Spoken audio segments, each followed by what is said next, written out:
Hello BookTube, my name is Elizabeth. Welcome or welcome back to my channel, Book as in Books. I have a question for you.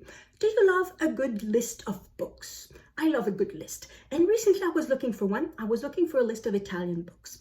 And I found one. Actually, no, I did not find a good list of books. I found a bad list of books. The worst list I've ever seen. And I'm going to rant about it with you. So the reason I was looking for a list of Italian books is that I am participating in the Women's World Cup Readathon.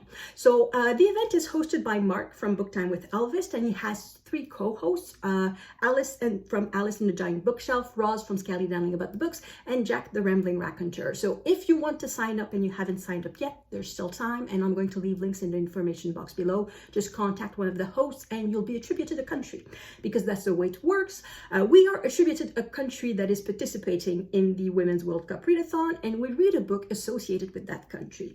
And I was given the country of Italy, and during the live draw my first reaction was, yay, I'm going to read some Grazia Deledda. She's one of the authors that I love. She is an Italian author. She won the Nobel Prize of Literature in 1926, I think. And I thought, yay, just an excellent excuse to read one more of her books. But then I thought, I'm not that well read in Italian literature, and whenever I hear about Italian literature, it tends to be always the same names that come up. Elena Ferrante, Umberto Eco, Primo Levi. I thought perhaps it could be the occasion to explore a bit more. So I Googled Italian books, and of course it brought me to bookstores selling books in Italian. Useless. So I Googled again, best Italian books, because I figured that's going to give me a list. And the results were lists, and then it was a list, I don't know, 15 best Italian books, 5 best Italian books, and then 100 best Italian books. And I thought, aha, that's the list for me. I need 100 names. I'm going to be good with that. So that list of 100 books, it says, we've researched and ranked the best Italian books in the world.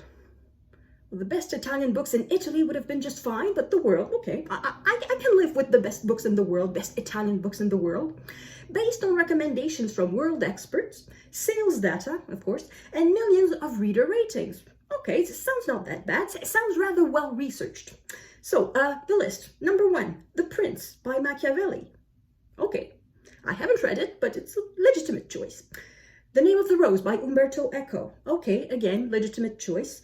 My Brilliant Friend by Elena Ferrante. Okay, fine. I've read that book, by the way, and I did not fall in love with Elena Ferrante, which is why I was looking for something else.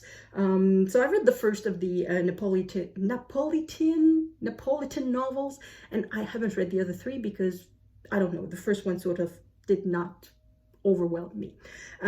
So far, out of the 3 names coming up, I already knew them, but is it really surprising that at the top of the list are probably the most popular authors? Not very much. So number 4, The Divine Comedy by Dante. Number 5, Invisible Cities by Italo Calvino. Okay, another classic. Number 6, The Tartar Steppe by Dino Buzzati. Okay. Number 7, another Calvino, this time If on a Winter's Night. Number 8, Inferno by Dante. The Inferno is part of the Divine Comedy, so already it's like twice the same book in the top 10.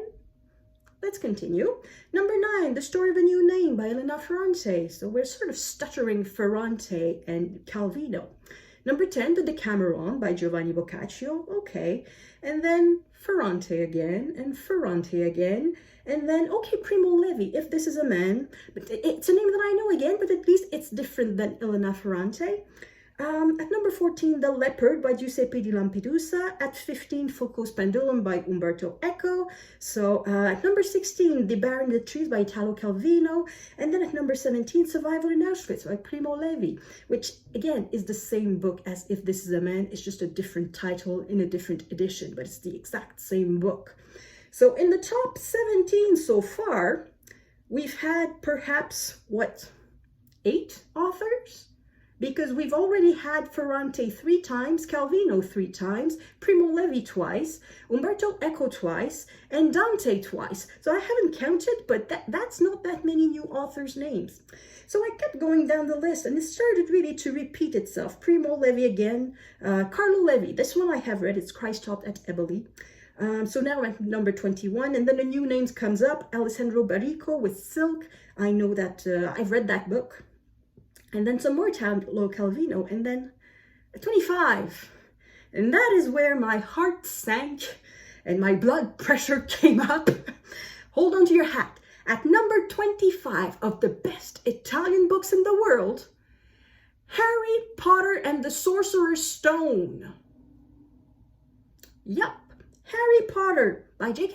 Rowling and the Sorcerer's Stone at number 25 of the best Italian books. Is the internet incapable of making a book list without Harry Potter? Apparently not. It was rather discouraging, and yet I kept going because I wanted to know how bad that list was. By this point, I was not expecting anything good. At number 30, The Little Prince.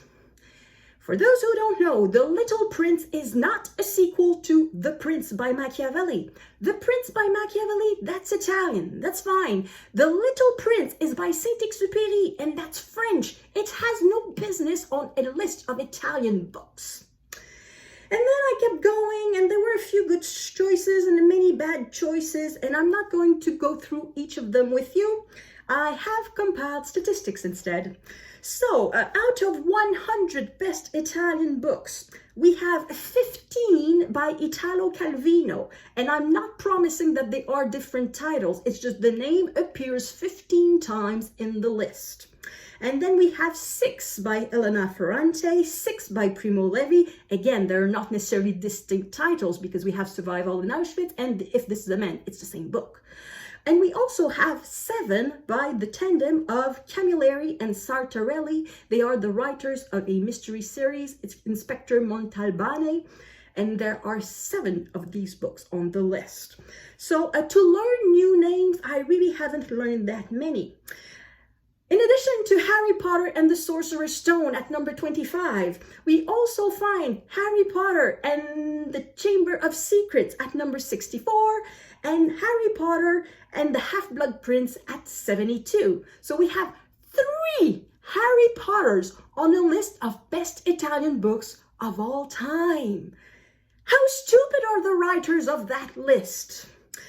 And then we also have 2 collections of short stories for beginners and 2 phrase books, Rick Steves' Italian phrase books. That is part of Italy's greatest literature, of course. How many women on the list? There are 10 women authors on the list because this is the Women's World Cup. Somewhere in the back of my mind, I was looking for women's names because it's a good idea to match women's soccer with women's literature. And the only name that I had, that I knew, was Elena Ferrante, of course, and Grazia Deledda. So these were the only 2 names that I knew, so I wanted to learn new names.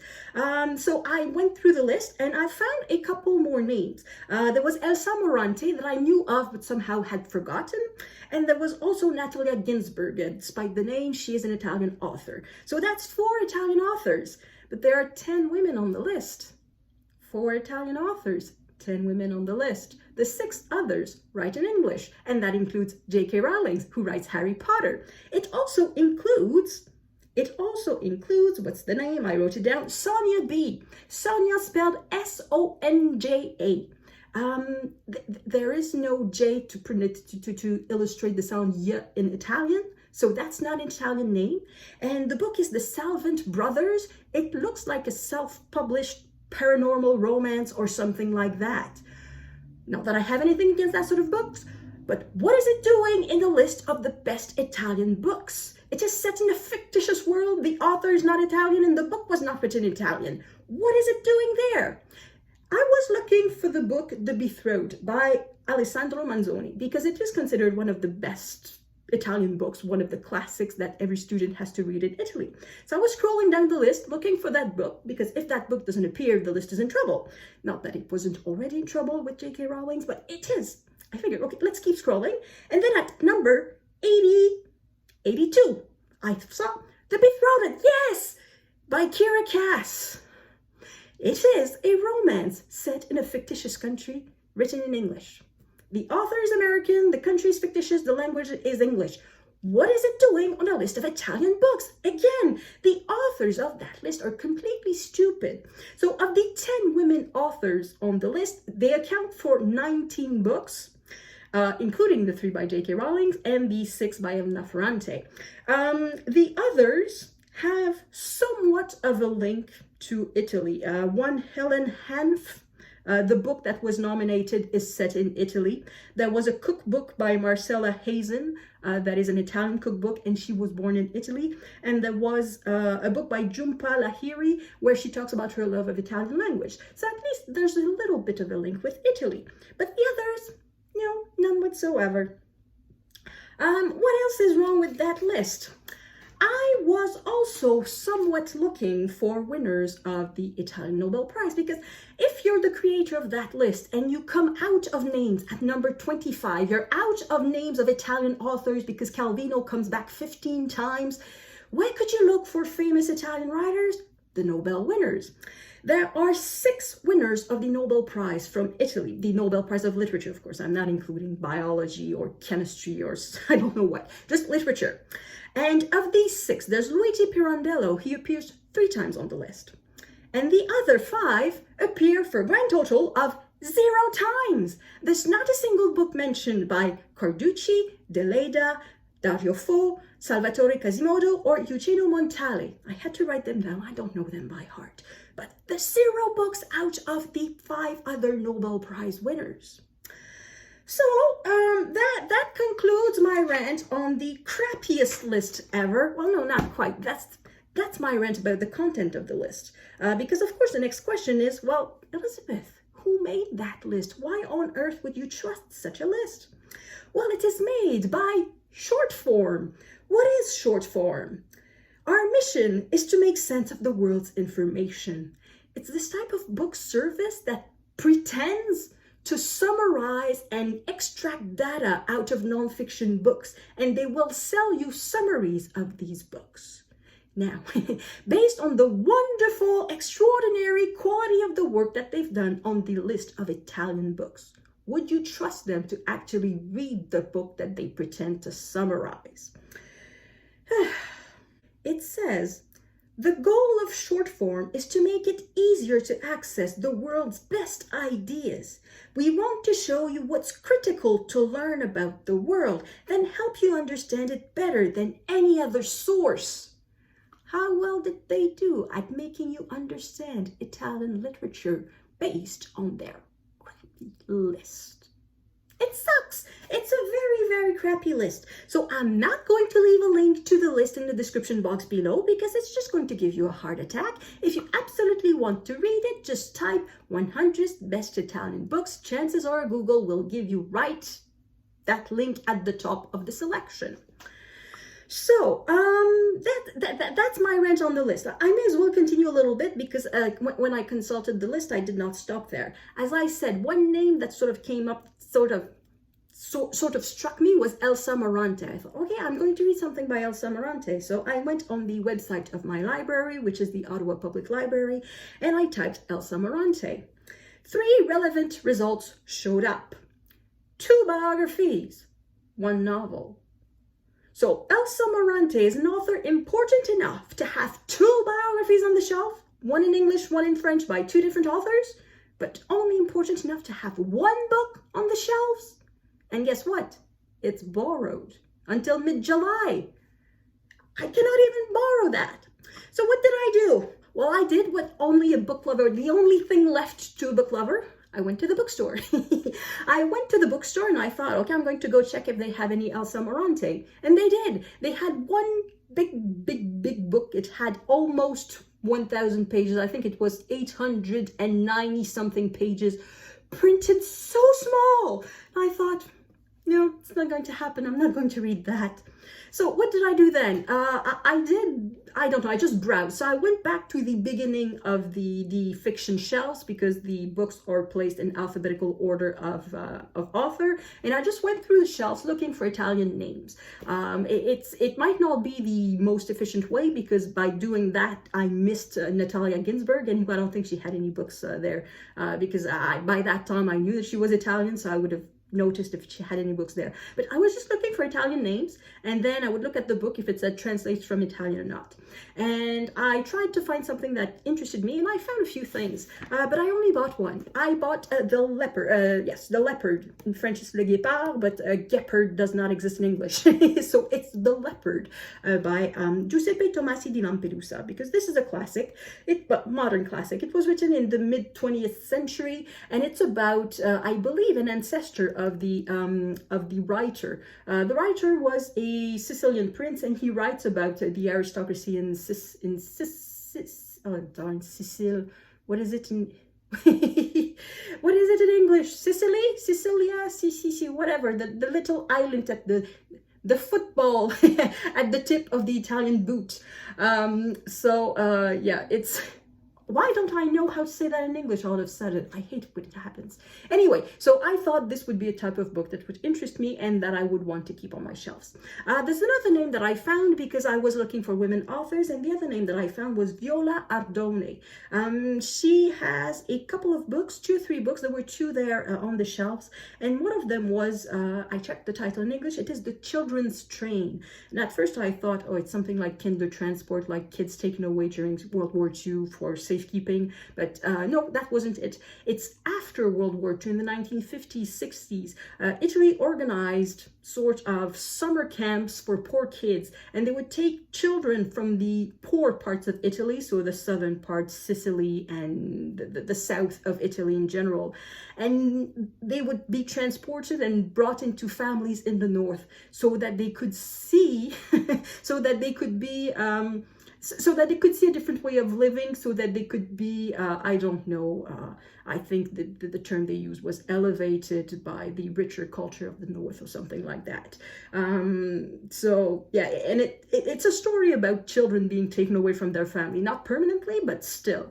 So I wasn't sure if I really wanted to read that. So that's an option. The library has it. So I may just borrow it from the library because it didn't sound like a super cheerful thing. Not that this sounds more cheerful, because I think it's about a decadent aristocracy. So a decadent means it's crumbling. So I don't know how happy it will be. Probably not much, but it doesn't matter. So these are sort of 2 options. I also have some Grazia Deledda possible. There are 2 of her books that are available on Project Gutenberg in English. There's a few versions in other languages too. The 2 are After the Divorce and Nostalgia. I haven't read them, so that's an option too. I also have a book by Umberto Eco that I haven't read yet. I had bought it at the time when I used to DNF like 3 books out of 4 or something like that, and it was one of the DNFs, and sadly it's supposed to be one of Eco's best books. It is The Cemetery of Prague, but I read something like a quarter of it, and for some reason I just put it aside. So I still have it, so I could pick that up. And I also have I keep mentioning that book because I know I'm going to read it, and that is M, Son of the Century by Antonio Scoratti, and it is about Mussolini. So I may read that too, but that's kind of too much for just 1 month, because the first match of the Women's World Cup will be played on July 20. I think Italy is playing a couple of days later, 3 days later, 23, 24, a few days later, and after that I may have to read something else. So I cannot just pack books by Italy, because I may very well have to read something by other authors from other countries. So I think I'm just going to focus on this one, and then I'll see. So that's it. I didn't yell too much. I think I was rather calm. It could have been worse. It could have been worse. Harry Potter. I really, when I saw that, I was blue. And it was a couple of days ago, because I cooled down a little bit, because I figured if I just film right there and then, I'm just going to yell for 20 minutes at the camera, and it doesn't make that good videos. Apparently my rants are funny, but just plain yelling, I don't think that's fun. So anyway, that's it for me in the terrible, terrible bad list. If you have seen such a bad list elsewhere, let me know. Well, yeah, let me know. I may not go read it because it's not good for the blood pressure, but it might make for an entertaining story. So that is it for me, and I will see you in the next video. À la prochaine!